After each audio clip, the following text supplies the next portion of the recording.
Boa noite, queridos. Boa noite. Amém. Quero dizer da minha alegria dessa noite. Está sobrando só um pouquinho aqui, Davi. Da minha enorme alegria, e eu não digo só minha, mas eu tenho certeza que de muitas pessoas, nesse dia 25 de maio, onde desde 2002 foi instituída uma lei na nossa nação brasileira, que dia 25 de maio de cada ano ia ser celebrado o Dia Nacional da Adoção. Quem tem conhecimento dessa data aqui, por favor?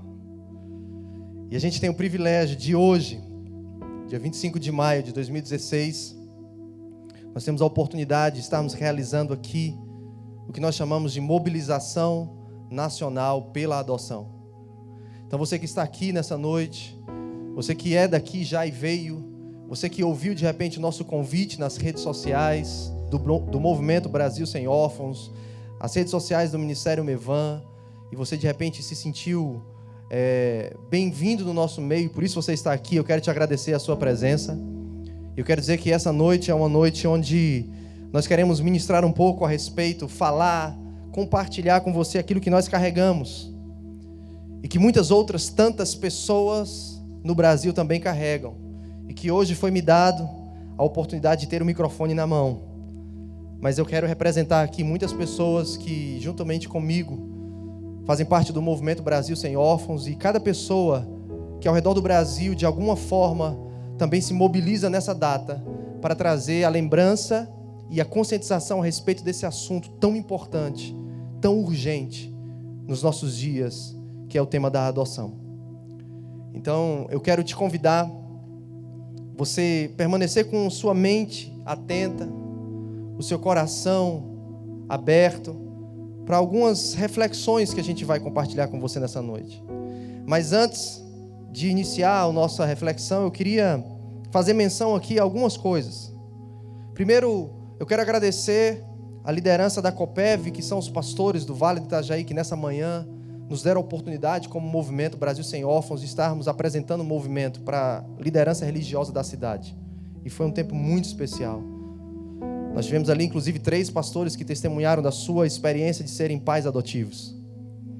Também eu quero agradecer a Fernanda Arruda, que está aqui. Dá acena para a gente aí, por favor, Fernanda. Isso. A Fernanda Arruda, ela é uma fotógrafa e ela estava com a sua exposição ali no shopping do Balneário do Camboriú, e ela fez um projeto chamado Projeto Mãe é Mãe. Se você quiser depois conhecer um pouco mais do projeto, você entra lá no site projetomaememãe.com.br. E essa exposição, esse trabalho que a Fernanda fez foi um trabalho voluntário dela como profissional na área de fotografia, decidiu expor a realidade de mães do coração. Então, todos aqueles quadros que estão ali atrás representando aqueles vínculos, aqueles laços de amor entre mães e filhos, você vai poder ver logo abaixo do quadro, tem o nome daquelas mães, o nome dos filhos e a data em que aqueles filhos foram adotados por aquela mãe.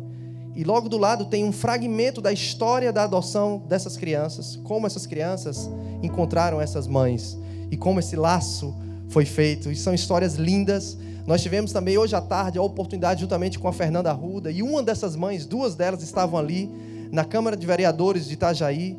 Nós participamos ali da TV Câmara, um programa que vai ao ar esses próximos dias, falando sobre essa temática do Dia Nacional da Adoção, da exposição do projeto Mãe é Mãe. A gente também pôde ali compartilhar um pouco do nosso testemunho de adoção e um pouco também do nosso livro Plano A e do Movimento Brasil Sem Órfãos.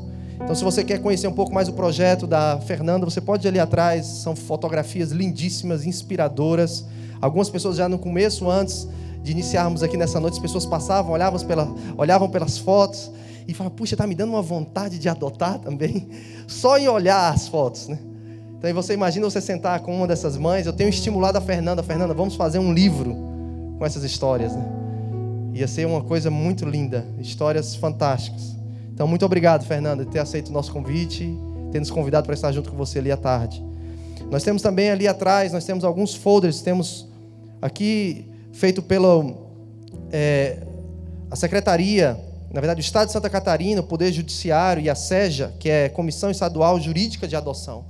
Eles produziram esse material sobre adoção. Nós temos à sua disposição ali também, se você quer tirar um pouco mais de dúvidas, esclarecimentos sobre o assunto adoção aqui no nosso estado, você pode pegar esse folder. Nós temos um outro folder do Instituto Laços de Amor. Em dia 7 de novembro do ano passado, quando eu lancei o livro aqui, eu passei um vídeo dessa campanha do Laços do Amor, em parceria com o governo do estado de Santa Catarina. Eles fizeram vários vídeos sobre histórias de adoção tardia. E um desses vídeos tem uma frase que inclusive está aqui na frente desse folder, que diz assim: você não precisa esperar um filho, você pode encontrar um. Então, você quiser também adquirir esse folder ali atrás, você pode ler. Muito bom, de informações lindas e excelentes, se você quer pelo menos matar um pouco da curiosidade com relação ao assunto. Ali atrás também a gente tem uma simples ficha, um formulário do Movimento Brasil Sem Órfãos. Se você deseja fazer parte do movimento conosco, se você deseja colocar a sua profissão à disposição do movimento, nós temos assistentes sociais, nós temos psicólogas, nós temos pastores, musicistas, conselheiros, nós temos pessoas vocacionadas, missionários, precisamos de pessoas da área legal, temos estudantes de direito também. Mas se você simplesmente quer ser uma mãe ou um pai que quer orar, contribuir com a sua oração, contribuir de alguma forma, por favor, preencha esse papel ali, que nós queremos manter contato, nós queremos estar perto de você, para que nas nossas próximas frentes de ação, nas nossas próximas reuniões, nas nossos vídeos, artigos, tudo que a gente for colocar, a gente possa mandar para o seu e-mail via mala direta, possa mandar para a sua rede social, possa te passar uma mensagem e você está junto com a gente nessa missão por um Brasil sem órfãos, ok? Então você pode passar ali depois.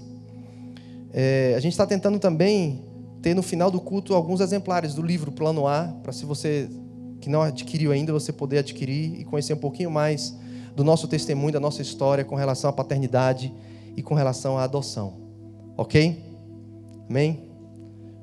Pai, muito obrigado por essa noite. Eu quero te agradecer por essa oportunidade onde podemos nos mobilizar por uma nação sem órfãos, por uma nação, Deus, que cria intencionalmente, conhecendo o amor, a cultura da adoção. Que nessa noite o Senhor possa falar conosco, que o Senhor possa nos ajudar a compartilhar um pouco que está no nosso coração, com cada um que está aqui nessa noite, em nome de Jesus. Eu queria te convidar, você abrir comigo, João, capítulo 14, versículo 34, eu quero fazer menção aqui a uma frase de Jesus.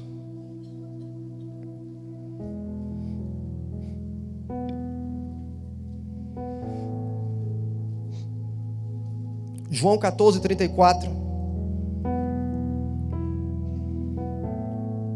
Jesus diz o seguinte: novo mandamento vos dou, que vos ameis uns aos outros, assim como eu vos amei, que também vos ameis uns aos outros.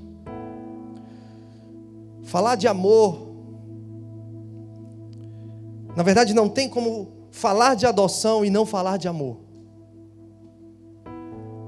Não tem como falar sobre laços entre pais e filhos e não falar de amor.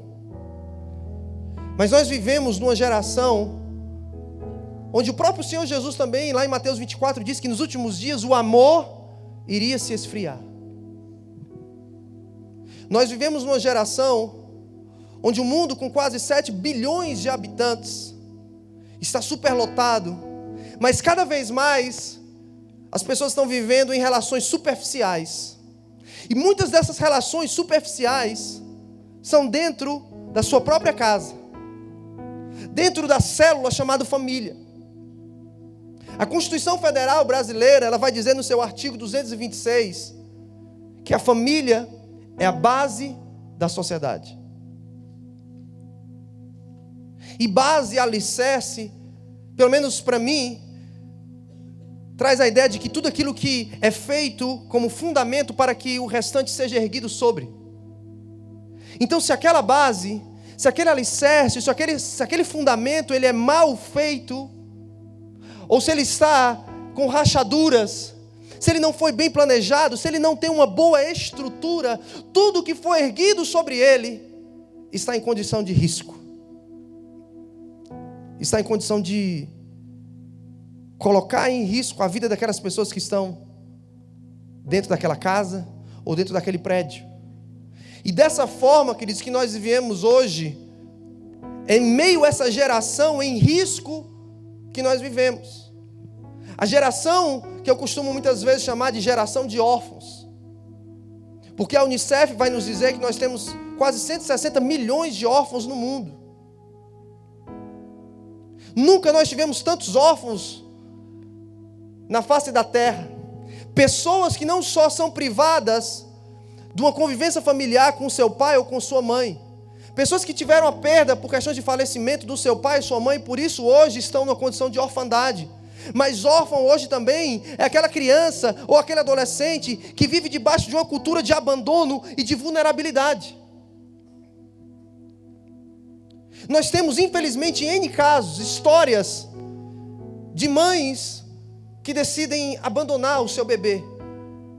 Muitas dessas moças são adictas, são moradoras de rua, ou são jovens adolescentes, que tiveram uma relação sexual com seu namoradinho, e agora elas têm medo de contar para o seu pai, e o namoradinho não assume, e é um dos que mais estimula ela a não dar sequência àquela gestação, ou seja, a abortar aquela criança. Quando essa moça, essa adolescente, não segue os conselhos do namoradinho ou de outras amigas, ou do seu próprio medo e pavor de como encarar a sua família diante dessa gravidez não planejada e totalmente prematura, ela acaba encarando o fato de ser mãe solteira na adolescência. Mas aí acaba que a mãe dela se torna uma avó que cria a filha ainda, porque é um adolescente, e vai criar agora um netinho ou a netinha. Quem conhece uma história assim? Nós temos milhares de histórias assim no Brasil. E talvez essa adolescente, ela nada mais, nada menos está vivendo algo que a mãe dela viveu. E que a avó dela viveu. Ou seja, o ciclo só se repete na geração após geração da história daquela família.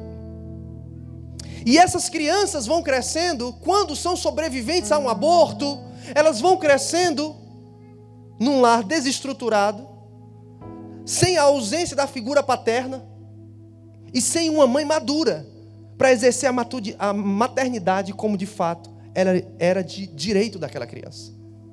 Então ela não sabe se a mãe dela é a avó ou é a mãe mesmo. Nós vivemos nessa realidade onde muitas dessas meninas, inclusive nós temos um cartaz ali atrás, você pode ler, que nós pegamos lá no fórum e fizemos questão de trazer, que fala sobre o mito de muitas dessas meninas acharem que é crime dar essa criança para a adoção. E por acharem que é crime, que elas vão ser presas, por doarem essa criança, muitas dessas moças abandonam essas crianças. Colocam numa caixa de sapato e colocam na porta de alguém. Nós temos o testemunho do pastor daqui, o pastor Juliano, que ele foi adotado assim, colocaram ele dentro de uma caixa de sapato. Tem uma amiga também no Ceará que fizeram a mesma coisa, deixaram ela dentro de uma caixa de sapato. Nós temos histórias na mídia, basta você entrar no Google, no YouTube, você vai colocar lá e você vai achar N histórias de crianças que foram abandonadas. Alguns anos atrás, nós ouvimos em rede nacional a história daquele bebê que estava dentro de um saco na Lagoa do Pampulha, em Belo Horizonte. Quem lembra desse caso? Porque muitas dessas moças que estão em condição de risco são moradoras de rua, muitas delas são viciadas, muitas delas estão envolvidas numa vida de prostituição, são outras vítimas também dessa geração órfã. Elas não sabem que elas podem, por um ato de amor e responsabilidade, assumir que elas não têm condição de criar essa criança. Então, por amor, elas vão na vara da infância, no fórum da sua cidade, da sua região, e elas dizem: eu quero dar a minha criança para adoção. Isso é um ato de amor. Isso é um ato de amor e humildade, você reconhecer. Eu imagino quão difícil deve ser, depois de 9 meses, gerar e sentir toda a movimentação daquele bebê, que nós homens nunca vamos ter esse privilégio. Mas mesmo assim, essa mãe entender que é melhor para o bebê ter todos os seus direitos legais, como diz o ECA, Estatuto da Criança e Adolescente, convivência familiar, acesso à educação, acesso à cultura, lazer, proteção de todo abuso sexual, de discriminação, de negligência. Ou seja, o vínculo biológico nessa hora não pode falar mais alto do que os direitos desse bebê que está sendo gerado e não tem culpa de nada pelo meio que ele foi gerado, talvez de uma aventura ou de um cliente, mas é uma vida. Salmo 139, versículo 16 diz que Deus escreveu todos os nossos dias no livro da vida antes que um deles viesse a existir. Eu não acredito que essas crianças, que não foram planejadas pelos seus reprodutores biológicos, que Deus olha para essas crianças e as ignora, só porque elas não foram planejadas ou foram geradas num ambiente saudável como deveria ser. O plano de Deus para elas não muda. Isaías 49, se a gente fosse ler verso 15 e 16, vai dizer assim: ainda que uma mãe esqueça do filho que amamenta, ou não se compadeça do filho que gerou do seu ventre, eu jamais, todavia, ou então algumas versões dizem, ainda que isso aconteça, eu jamais me esquecerei de ti, porque o teu nome está gravado na palma da minha mão. Quando a minha filha nasceu, eu não estava lá. Não tive esse privilégio, como eu tive do Rafael. Rafael estava lá, quase morri do coração. 12 horas de trabalho de parto, dilatação total, mas ela já estava com febre interna, complicações, o bebê não encostava o queixo aqui, então ele não conseguia passar, e eu num país distante, minha família completa não estava lá, e eu estava nervoso, e o médico de uma hora para outra, ele olha para nós e diz, nós temos que ir para a sala de cirurgia imediatamente, precisamos fazer uma cesárea. E naquela hora eu fiquei muito nervoso, e eu entrei naquele ambiente de cirurgia, e eu tremendo, nervoso, e a Jana se segurando para não dormir por conta de tanta anestesia, porque ela estava sentindo já muitas dores. E os médicos simplesmente entram ali, cara, contando piada um para o outro, brincando. E eu sentindo um cheiro de carne queimar no ar, sabe? Eles cortando a minha mulher e eles contando piada um para o outro. E eu, meu Deus. E aí quando eles vão tirar o bebê, aí é que eles baixam aquela toalhinha, levantam o bebê para você. E aí você vê o seu filho, eles colocam aquele bebê todo molinho em cima daquele lugar, e eles fazem aquele tipo de sucção que você acha, meu Deus, o que estão fazendo com a minha criança? Enfia um negócio na boca, enfia um negócio no nariz, e você vai lá, e eu fiz algo que nunca me falaram para fazer, mas eu acho que todo pai faz. Eu contei os dedinhos do Rafael, sabia se tinha todos os dedos. Eu não sei quem disse isso, mas eu acho que todo pai faz, né? E ele estava com a cabeça um pouquinho grandinha assim, de tanto forçar, tentar sair. E eu perguntei, o que é isso na cabeça dele? Ela falou, não, fica tranquilo, papai. Isso aqui daqui a pouco vai voltar ao normal, a cabecinha dele. Mas ele foi aguardado, esperado, planejado. Nós vivenciamos todos os dias a gestação da Jana. Nós tiramos fotos, ela vestida a mesma roupa, no mesmo lugar, na mesma posição, no mesmo ângulo, durante os 9 meses. E no final dos 9 meses nós fizemos um vídeo. Sabe aquele vídeo que a foto vai passando rápido? E a barriga vai crescendo, e no final ela já está com o bebê no braço. Nós fizemos isso. Nós sentimos os primeiros movimentos dele. Eu passei o maior susto da minha vida quando um dia o médico foi ouvir o bebê e ele não ouvia o Rafael. Foram os segundos mais longos da minha vida. Eu não sabia se eu chorava, se eu clamava, o que eu fazia, se eu ajoelhava, porque ele colocava aqui e olhava para a máquina, e colocava aqui, e olhava de novo para a máquina. Aí daqui a pouco ele trocou de máquina. Ele pegou uma outra máquina e ele procurou o batimento do Rafael e ele não achou. E ele fez a pergunta que quase eu tenho um ataque cardíaco. Ele perguntou para a Jana, quando foi a última vez que você sentiu ele mexer? Naquele momento, queridos, eu fiquei com muito medo de ter perdido meu filho.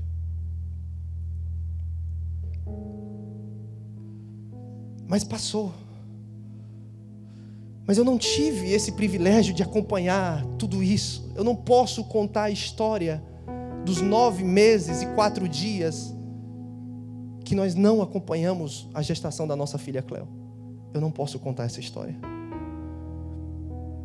Eu não sei quando ela mexeu pela primeira vez. Eu ouvi o batimento do Rafael quando ele tinha 8 semanas. Parecia um feijãozinho, mas já tinha um som do coração. Mas da Cleo eu não tive esse privilégio. não acompanhei, não ouvi os batimentos do seu coração pela primeira vez. Ela chegou a nós com 4 dias de nascida. Mas deixa eu te falar algo. Mesmo eu não tendo tirado fotos da Cleo durante todo o processo de gestação, mesmo eu não tendo ouvido o batimento do seu coração ainda no ventre, mesmo eu não tendo celebrado o dia na maternidade em que ela saiu do ventre, mesmo eu eu não estava lá aguardando ela chegar, porque eu só cheguei na vida dela 4 dias depois, eu não acredito que Deus não estava lá. Deus estava lá. Deus bateu várias fotos. Deus tem um filme da gestação da Cleo na mente dele. Deus ouviu o batimento do coração dela desde o primeiro batimento, até um dia em que ela foi gerada, não no ventre da minha esposa, assim como Ele escuta o batimento do coração dela até hoje, porque foi Deus que escreveu a história da Cleo, e Ele nos deu o privilégio, a honra de fazermos parte 9 meses e 4 dias depois da história dela, de entrarmos na história dela como alguém que vai ser simplesmente um facilitador para que ela viva os sonhos de Deus para ela, para que ela realize o sonho de chamar alguém de pai e de mãe, para que eu pudesse realizar o meu sonho de chamar alguém de filha, porque eu chorava querendo ser pai, eu chorava com 9 anos de casados. Nós não somos inférteis, nós não temos problema para engravidar, mas nós não tínhamos ainda uma criança, mas eu chorava por ser pai. Quem assistiu aquele filme Desafiando o Gigante? Tem uma mãezinha ali que quando ela faz teste de gravidez sempre dá negativo, né? E tem uma hora no filme que ela diz para o marido dela assim: eu tenho saudade de alguém que eu nunca vi. E quando eu olhei para a Cleo pela primeira vez, eu descobri de quem que eu tinha saudade. Era dela que eu tinha saudade. Era por ela que eu chorava. Falar sobre a adoção nesse Dia Nacional da Adoção é algo tão importante,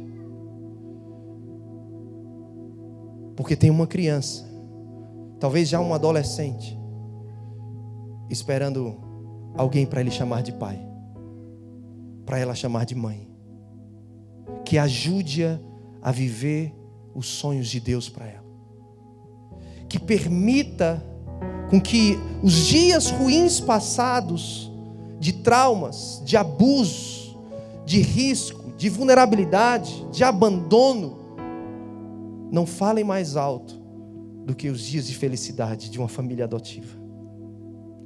Quando nossa filha era pequenininha e nós andávamos pelas ruas de Fortaleza, em Fortaleza, infelizmente, ainda é conhecida como a capital da prostituição infantil. Quarta-feira passada eu estava lá, no Dia Nacional do Combate ao Abuso e à Exploração Sexual Infantil. Eu estava lá, falando sobre orfandade e adoção. E se nós temos orfandade, nós temos crianças sujeitas ao abuso sexual, à exploração. O Estatuto da Criança e do Adolescente vai dizer algo interessante. Deixa eu ler aqui para você. Artigo 3. A criança e o adolescente gozam de todos os direitos fundamentais inerentes à pessoa humana, sem prejuízo de proteção integral de que se trata essa lei, assegurando-lhes, por lei ou por outros meios, todas as oportunidades e facilidades, a fim de lhe facultar o desenvolvimento físico, mental, moral, espiritual e social, em condições de liberdade e dignidade. A criança, ela precisa viver num ambiente onde ela vai se desenvolver completamente, fisicamente, mentalmente, moralmente, espiritualmente e socialmente.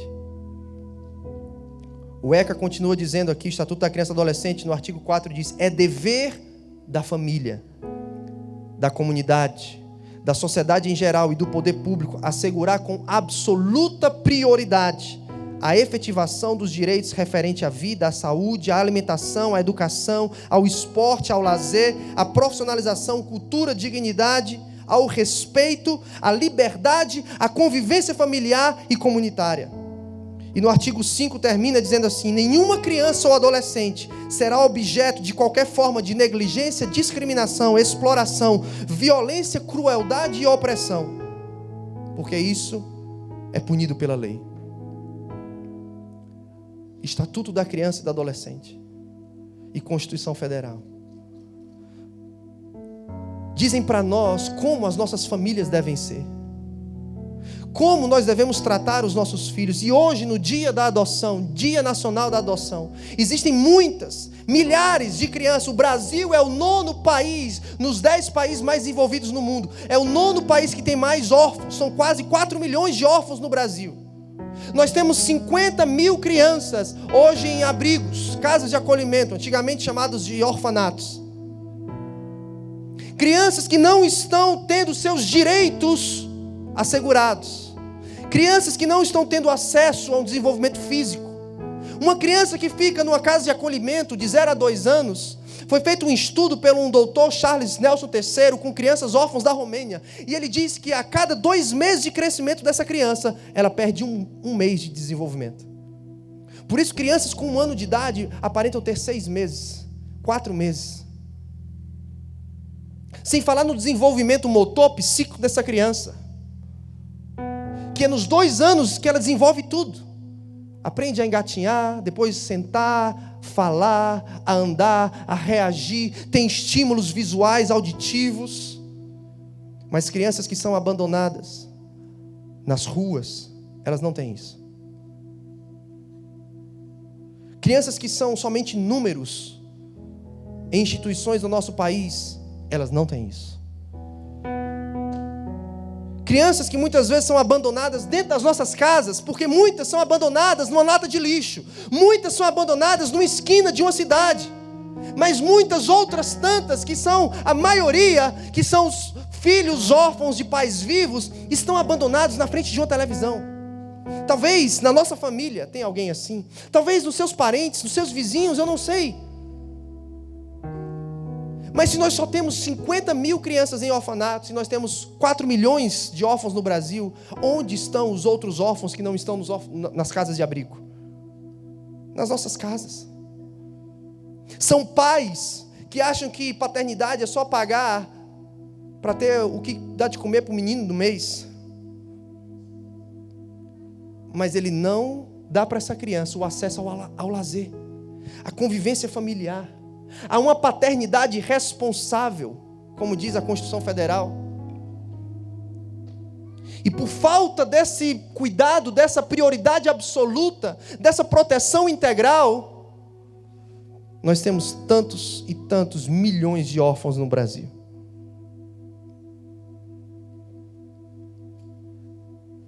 No Brasil, a cada ano, são 700 mil crianças que nascem sem o nome do pai na sua certidão de nascimento.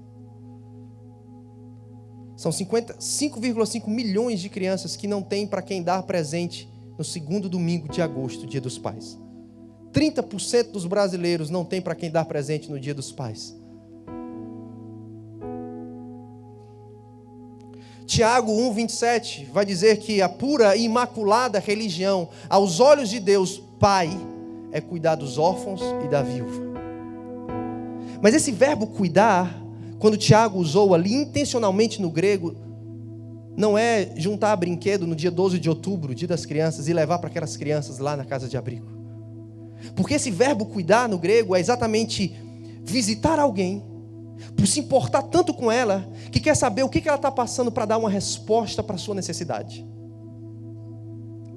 E o que uma criança precisa? Não é de brinquedo. Ela precisa de um pai e ela precisa de uma mãe. Ela precisa de uma família.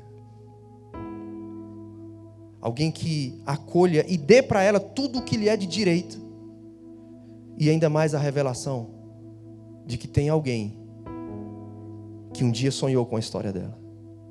Que por mais que ela tenha sido abandonada, rejeitada, por mais que ela tenha sido abusada sexualmente ou com palavras, rejeitada, violentada, ainda tem alguém que sonhou com ela. Que ela não nasceu de um acidente ou por acaso. Nós falamos no Movimento Brasil Sem Órfãos que mais do que lutar por guardas, provisória ou permanente. Nós lutamos por destinos. Nós queremos ver o destino dessas crianças se realizar.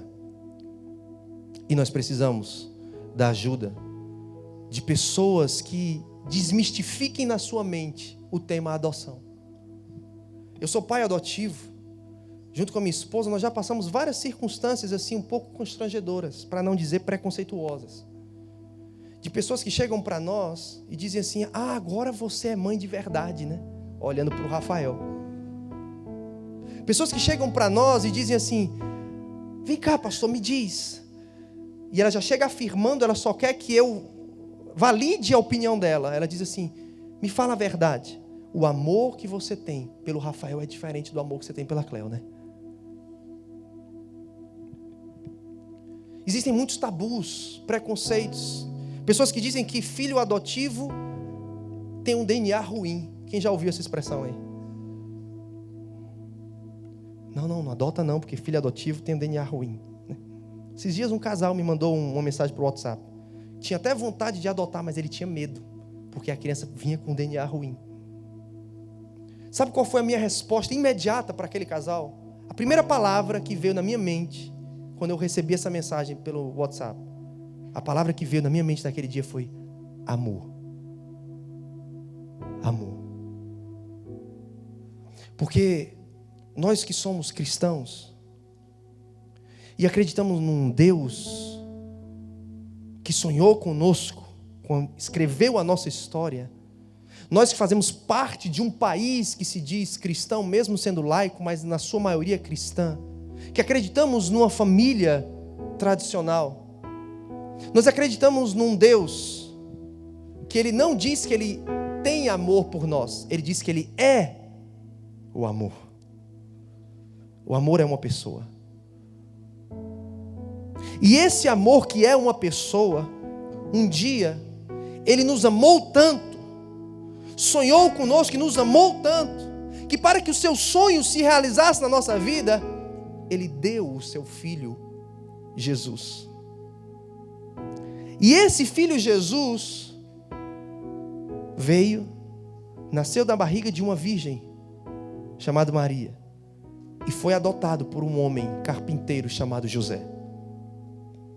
Jesus foi o filho adotivo, que por amor foi enviado, que por amor morreu, e que por amor Ele quer que nós agora possamos amar uns aos outros, para que possamos ter outros filhos adotivos.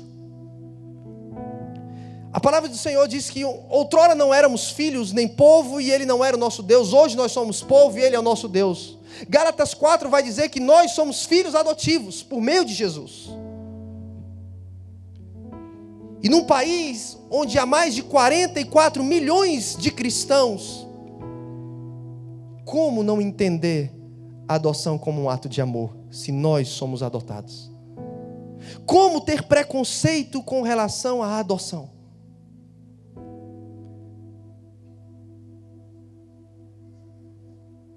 Esses dias, na verdade, no retiro de pastores e líderes do ano passado, em setembro, uma pessoa chegou para mim e disse assim: eu digo para todo mundo que a adoção não é de Deus. E eu falei: é mesmo? Aí aquela senhora falou assim: é. Sabe por quê? Não, porque se Deus quiser me dar alguma coisa, Ele vai dar do meu ventre.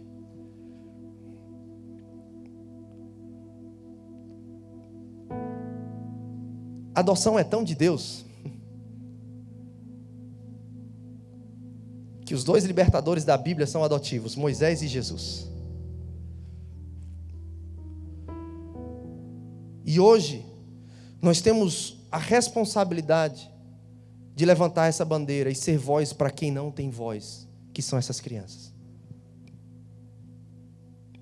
Crianças que estão esperando dia após dia dentro de uma instituição, e cada dia que passa dentro de um abrigo diminui a probabilidade dessa criança ser adotada.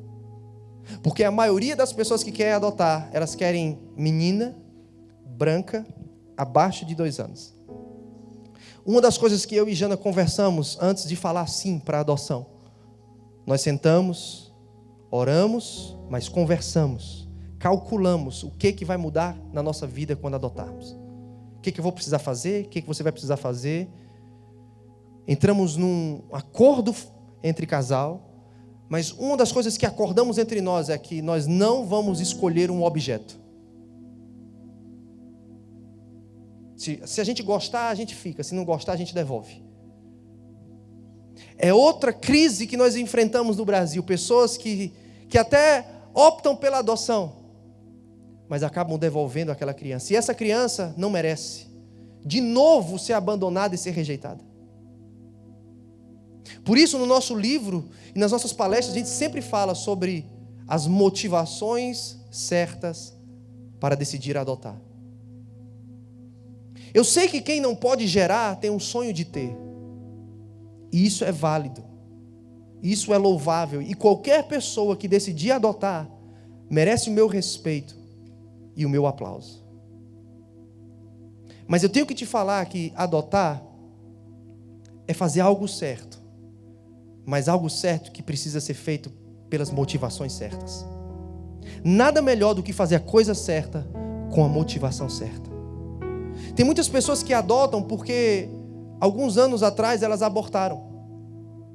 E agora, por desencargo de consciência, ela quer dar para uma criança aquilo que ela não pôde dar para aquela criança que ela tirou. Outras pessoas decidem adotar porque elas perderam uma criança. E agora ela tem a ideia de que essa nova criança vai substituir o lugar da falta daquela criança. Mas deixa eu te falar uma coisa: nenhuma criança vai substituir outra criança. Ela não vai ter o mesmo DNA, ela não vai ter a mesma característica, a mesma personalidade, o mesmo cheirinho, o mesmo chulé, ela não vai ter as mesmas brincadeiras, ela não vai ter as mesmas desobediências. Não, ela não vai ter, não vai ser igual, nunca. Então não tente adotar para substituir uma perda.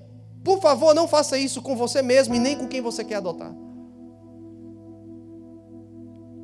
Existem pessoas que querem adotar porque simplesmente elas acreditam que a adoção é um ato de caridade. Mas a adoção não é caridade. Você quer fazer um ato de caridade? Dê uma cesta básica para alguém.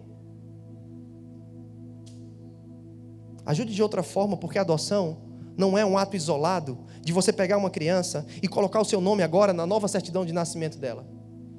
Não é um momento. A adoção é uma decisão para o resto da vida. A adoção é um ato incondicional de amor, um compromisso eterno, uma relação inquebrável de filiação. Você vai dizer que aquela criancinha que você não gerou, agora é sua filha ou seu filho. Se você for na lei, um marido e uma mulher, eles podem se divorciar e eles vão quebrar o vínculo que eles tinham de esposo e esposa. Mas nunca alguém vai conseguir, nem pela lei, quebrar um vínculo entre pais e filhos. Você pode até deserdar, mas o vínculo é inquebrável. A adoção precisa ser um ato consciente, responsável, motivado pelo amor incondicional. Não o desejo de ser amado, não o desejo de ser suprido as suas expectativas, não o desejo de ser feliz e ter os seus sonhos realizados. Somente, mas primordialmente, o entendimento de que tem alguém que precisa ser amado. Tem alguém que precisa ser ajudado na realização dos sonhos de Deus na vida dele. E ela está numa condição de abandono, de risco, de rejeição, de vulnerabilidade. E precisa de um pai e de uma mãe. Adoção é algo que você vai colocar o seu nome na certidão de nascimento. Mas é para o resto da vida. Quando aquela criança crescer e começar a te dar trabalho, você não pode ir lá no abrigo e devolver. Mas tem gente que faz isso. Não, está dando trabalho demais, está na adolescência, pega de volta.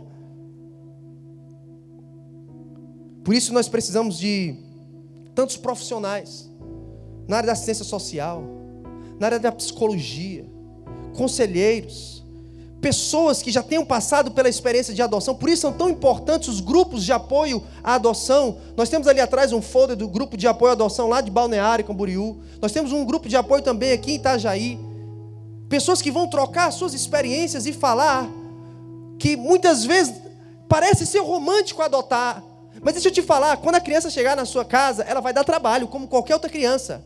Porque não é uma criança adotiva que tem DNA ruim, porque ela vai desobedecer, vai ser motivo de vergonha, vai ser o patinho feio. Não, tem muito filho biológico, muito trabalhoso. Que dá muito trabalho. Que faz o pai passar muita vergonha. Não é o fato de ser biológico ou adotivo, é o fato de nascer e ser ser humano, porque o ser humano é assim, é complicado. Mas o amor é incondicional, dando trabalho ou não, sendo difícil ou não. Quando você é pai, os meus filhos, eles chegam no meu quarto, eles não pedem licença. Eles pegam as minhas coisas, não pegam licença. A gente tem que ensinar as coisas para eles. Você ser pai de alguém, você ser pai adotivo, não é você trazer como... Adoção até no Brasil antigamente começou assim. Primeiro só podia adotar quem tinha mais de 50 anos de idade, porque não tinha tido filho, então a família dele não podia ser extinta. Então essa pessoa acima de 50 anos de idade é que podia adotar pela lei no Brasil, no século passado. Ou seja, o fim era o adulto que não tinha alguém para perpetuar o seu nome. Não a criança que precisava de amparo, de família, que era vulnerável de fato. Nós precisamos nos deixar ser envolvidos com essa consciência do amor. A motivação tem que ser o amor. Salmo 68:5, Deus, ele se apresentando para a humanidade, ele diz: eu sou o pai dos órfãos. E aí no versículo 6 ele diz: e eu faço o solitário habitar em orfanatos. É assim que tem na sua Bíblia? E eu faço o solitário habitar em casas de acolhimento. Não. O projeto de Deus sempre foi algo chamado família. Por isso essas casas de acolhimento, elas são importantes. Talvez até pela lei há uma prioridade com relação a famílias acolhedoras do que sobre uma casa de abrigo, onde a criança vai ser só mais um número naquela casa, naquela instituição. Eu queria ler para você aqui algumas estatísticas que refletem um pouco a nossa crise dos nossos dias. Estatísticas da Sociedade da América. 63% dos suicídios dos jovens são de lares sem um pai. 90% das crianças de rua e fugitivas são crianças que não têm um pai. 71% das adolescentes grávidas não têm um pai. Filhas de pais solteiros, ou seja, que não têm os dois pais envolvidos no seu dia a dia, elas são 53% mais propensas a se casar na adolescência. E 92% de probabilidade de se divorciar ainda na adolescência. E muitas delas se divorciam depois de terem uma criança. 70% dos jovens em instituições administradas pelo Estado são jovens que vêm de um lar desestruturado. 85% de crianças com problema de comportamento são crianças oriundas de um lar sem um pai. 71% de crianças que não terminaram a sua vida escolar, que tem problema na escola, problema na sua vida acadêmica, elas vêm de um lar sem um pai. 80% dos estupradores procedem de um lar sem um pai. 85% de jovens presos são oriundos de um lar sem um pai. E 40% de todas as crianças, hoje, na terra, vivem num lar desestruturado, sem a figura de um pai.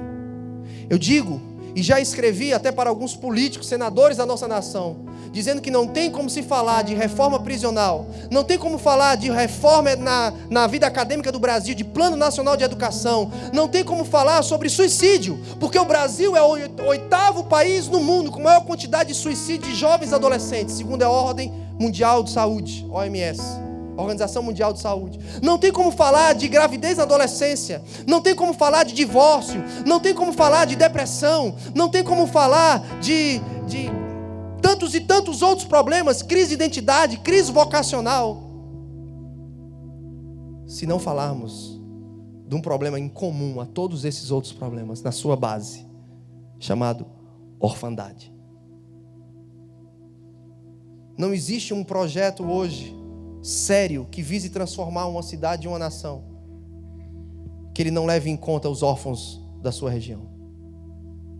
Porque a gente pode fazer qualquer outra coisa na política pública, na ação social dos nossos projetos, mas a gente vai estar simplesmente fazendo algo paliativo, que de fato não vai trazer uma transformação sustentável para a nossa sociedade. E o Brasil Sem Órfãos tem como um do seu tripé a criação de uma cultura de adoção. Nós falamos em 3 tipos de adoção no movimento Brasil Sem Órfãos. O primeiro aspecto da adoção que nós falamos, uma vez entendendo que órfão não é só quem está no orfanato, na casa de abrigo, porque são só 50 mil, enquanto nós temos 4 milhões no Brasil, sem falar as crianças de rua que não dá para contabilizar. Então o primeiro aspecto da adoção que nós precisamos nos atentar e decidir dar uma resposta para esse problema, eu chamo de adoção preventiva. O que seria adoção preventiva, Davi? Adoção preventiva, nós precisamos de mulheres, homens, profissionais que decidam trabalhar com mães com gravidez não planejada. Mães, muitas vezes, que estão em situação de risco, vulneráveis, nas ruas, adictas. Adolescentes que engravidaram. E nós precisamos convencer essas meninas, ou essas mulheres, primeiro, a não abortar essas crianças. Não abortar essas crianças. Segundo, se transformar de reprodutora em mãe. E se ela perceber que ela não pode ser mãe dessa criança, ela tem um ato de amor e de responsabilidade em doar essa criança para a adoção. Assim nós estamos prevenindo que uma outra criança seja injustiçada, vitimizada pela cultura do abandono e da rejeição. O segundo aspecto que nós trabalhamos como Movimento Brasil Sem Órfãos é a adoção que nós chamamos de restauradora. Porque a maioria dos órfãos que nós temos hoje na nossa sociedade são os órfãos de pais vivos.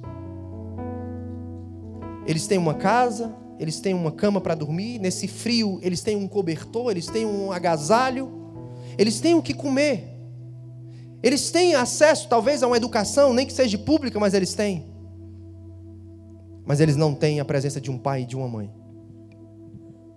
Então eles são órfãos de alguém que lhes diga não, de alguém que lhes dê os limites, de alguém que lhe mostre qual é o certo e qual é o errado, de alguém que lhe dê palavras afetivas, carinho, palavras de afirmação, de alguém que aponte para eles o caminho correto para que eles possam ser um cidadão de bem quando crescerem. Alguém que seja um mentor espiritual, porque se o ECA, o estatuto, diz que essa criança precisa se desenvolver espiritualmente, essas crianças precisam de pais e mães que mostrem que o mundo não é só material, não é só ter dinheiro, não é só o capitalismo, não é só ter status, não é só ter coisas, não é só adquirir coisas, mas tem algo transcendente, espiritual. E nós precisamos de mentores espirituais nessa geração, que apontem que há um Deus que é Pai e que sonhou e escreveu a história delas. E o terceiro aspecto de adoção que nós trabalhamos no movimento é a adoção legal. Nós temos uma lei de adoção no Brasil, de 2009. Nós sabemos que o sistema do Brasil ainda não é perfeito. Não funciona como deveria funcionar, inclusive aqui em Santa Catarina. Nós temos a necessidade de profissionais na área de psicologia, que eles possam atender os pretendentes à adoção, os adotantes, os casais que querem adotar, que precisam passar por cursos de preparação, de entrevistas, juntamente com assistente social. Mas muitas vezes esses casais que querem adotar têm que pagar R$300 numa consulta particular, para ir no psicólogo particular, para terem um relatório de um psicólogo dizendo que eles são aptos a adotar. Porque o governo, que era para dar isso de forma gratuita, não dá como deveria dar. Nós temos muitos desafios, queridos. E nesse primeiro momento que nós chamamos aqui de mobilização nacional pela adoção, eu sei que nós não vamos falar de tudo, não dá para esgotar o assunto, mas pelo menos eu quero que você saia daqui com uma pulga atrás da orelha. Eu quero que pelo menos você saia daqui com o seu coração aberto a pensar no assunto com menos preconceito, com mais clareza. Se você quiser nos procurar ali atrás depois, nós temos informativos para te dar. Se você quiser caminhar conosco como movimento e ser um voluntário do movimento, você é muito bem-vindo. Mas nós precisamos fazer alguma coisa com relação ao assunto, principalmente como igreja de Jesus Cristo. Tiago 1,27 vai dizer que se a pura e imaculada religião é cuidar dos órfãos, nós podemos fazer qualquer outra coisa na cidade. Nós podemos ter a melhor igreja, com os melhores equipamentos tecnológicos. Nós podemos ter o maior número de membros na nossa igreja. Nós podemos fazer qualquer outra coisa e ser qualquer outra coisa aos olhos dos homens. Mas se nós não cuidarmos dos órfãos, nós, aos olhos de Deus, não estaremos vivendo a pura e imaculada religião. Estaremos vivendo o quê? O que nós estaremos vivendo?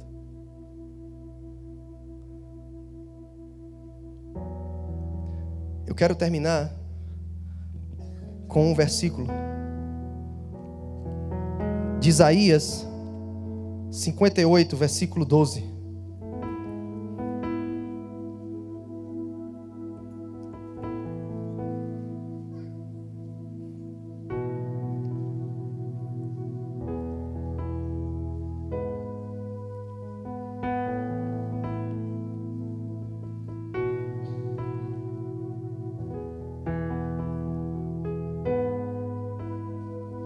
Isaías 58, 12.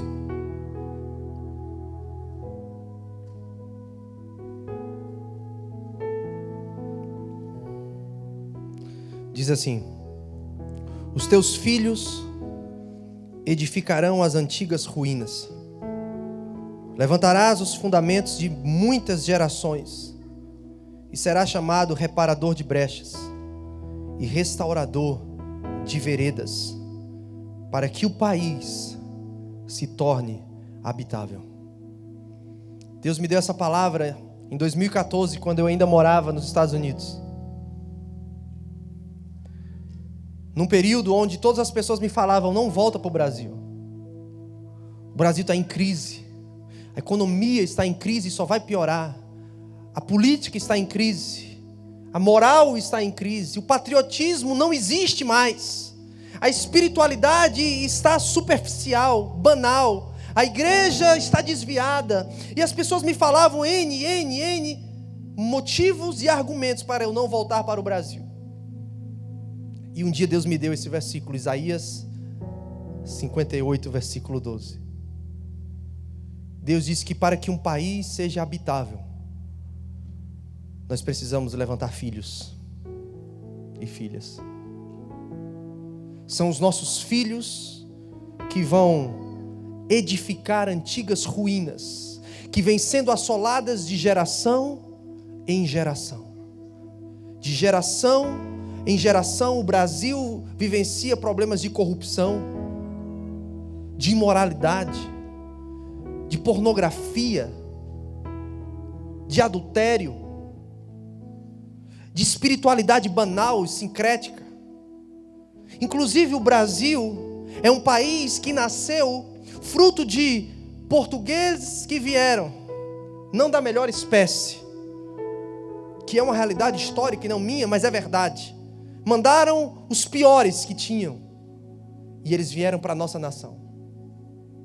Chegando na nossa nação, eles se depararam com os nativos, índios. E ali, muitos desses portugueses estupravam as índias. E nasceram o que a história chama de brasilíndios, os primeiros brasileiros. Já nasceram órfãos duplamente, porque o homem português branco não queria aquele mestiço.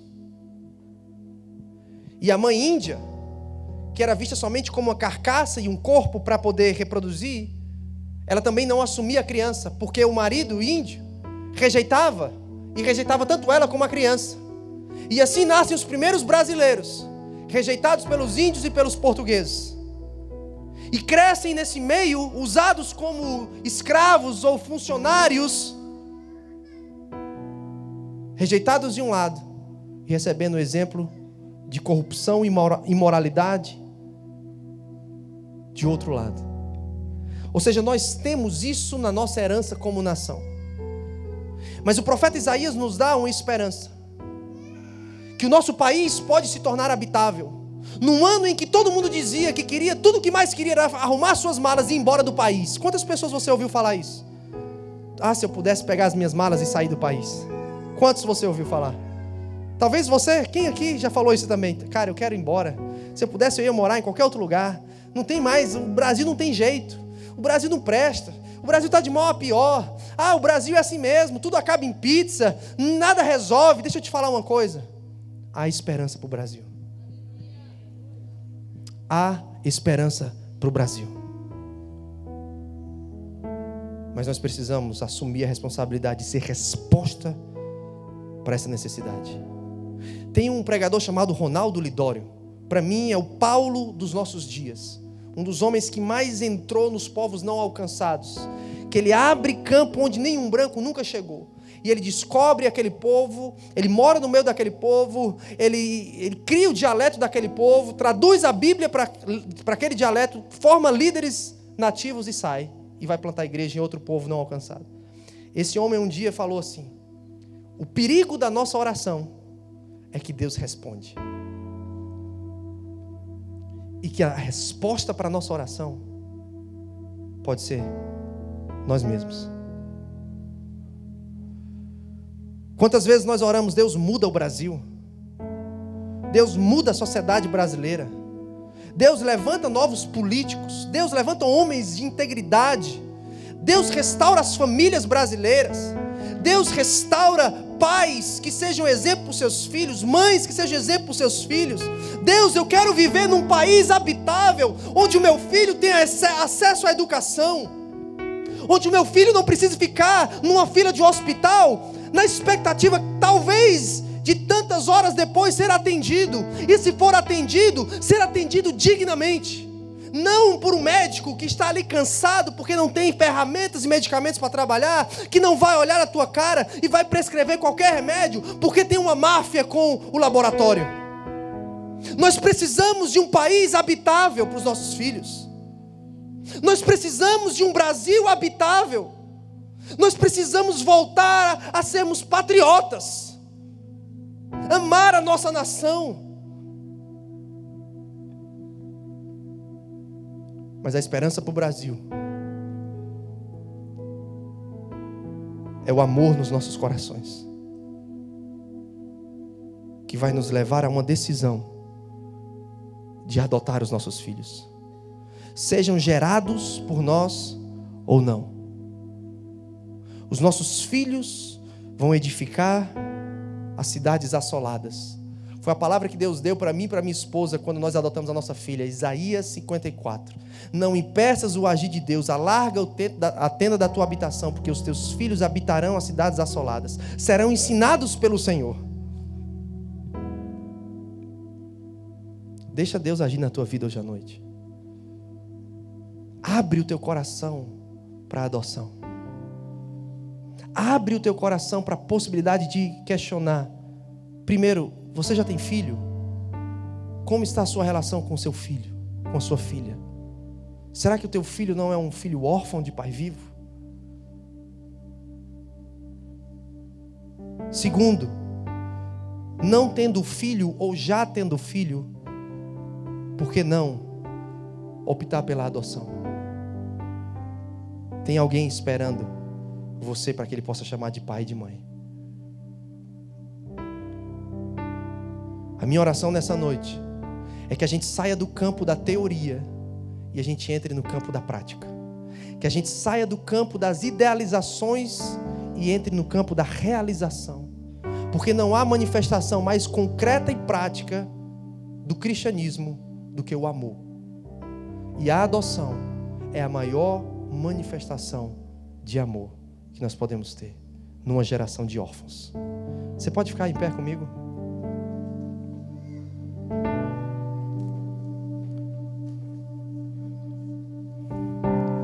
No final, se você quiser ali olhar a nossa exposição, ler um pouquinho dos relatos dessas mães que hoje são tão felizes porque elas têm alguém para amar, e esses filhos têm alguém por quem podem ser amados.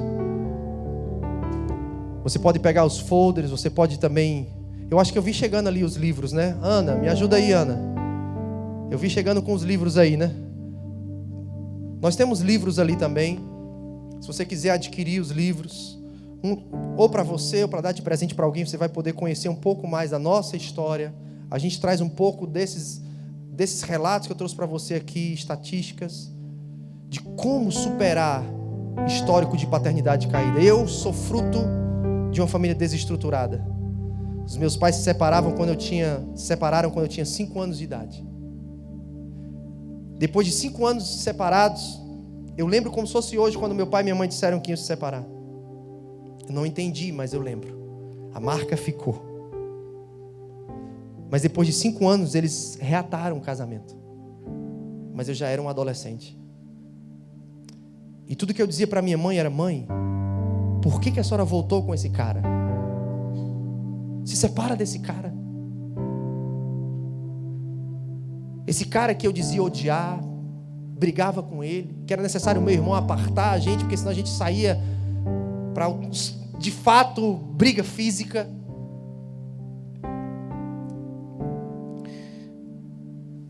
Deus precisou me curar da minha orfandade, para que hoje eu pudesse ser pai. Muito obrigado, mano. Deus precisou me curar, me tratar, para que hoje eu pudesse ser para minha filha e para o meu filho aquilo que eu não tive. Mas os meus filhos não precisam passar pelo que eu passei. Talvez você está aqui hoje à noite e você sofreu como eu sofri. Talvez você já é pai, mãe, avó, eu não sei, mas você é fruto desse ciclo que se repete na sua família, é algo geracional. Você vivencia essa orfandade de pais vivos, você nunca ouviu um eu te amo, o teu pai nunca te deu uma palavra de afirmação, nunca disse: filho, eu tenho orgulho de você.